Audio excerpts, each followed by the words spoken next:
బేసిక్గా ఏంటి సనాతన ధర్మం అంటే? అది గొప్పదండి actually. Child marriages. Child marriages సరే మన ధర్మంలో ఉందంటున్నారు మీరు, అంతే కదా. ఒక పని చెప్తానండి, ఒక మాట చెప్తాను. అది పెట్టింది ఎందుకు తెలుసా, ఆ లా పెట్టింది ఎందుకు తెలుసా? ఫస్ట్ ఆఫ్ ఆల్ మన హిందువులు.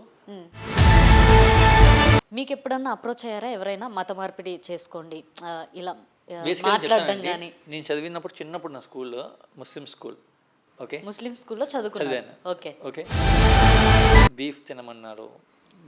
ఓకే, బీఫ్ తింటే మంచిది, నువ్వు స్ట్రాంగ్గా ఉండి చెప్పేసి పగిలిపోద్దురా, చెప్పేసి కొడతాను నా కొడక ఏంద్రా అని చెప్పి అంటే, ఓకే, నాకు ఒక అమ్మాయి వచ్చింది లైఫ్లోకి. ఎలాగంటే ఒక అమ్మాయిని ఎలాగంటే ట్రాకిల్ చేస్తారంటే,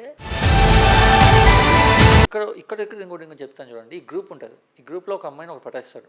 ఆ అమ్మాయి అన్కాన్షియస్ అయిపోయిన తర్వాత ఈ గ్రూప్ అందరూ వచ్చి అమ్మాయిని రేప్ చేస్తారు. పొద్దున్న లేసేసరికి అమ్మాయికి గుర్తు కూడా ఉండదు, కానీ పొద్దున్న లేసేసరికి దగ్గర 10 మంది ఒక స్పర్మ్ లోపల ఉంటుంది అమ్మాయిది. ఈ కల్చర్ ఏంటంటే, ఈ తాగిన కల్చర్ ఎక్కువ అవడం వల్ల వర్జినిటీస్ అనేది లేదు. ఒక అమ్మాయి బాడీ కౌంట్స్ అనేది పెరిగిపోతున్నాయి.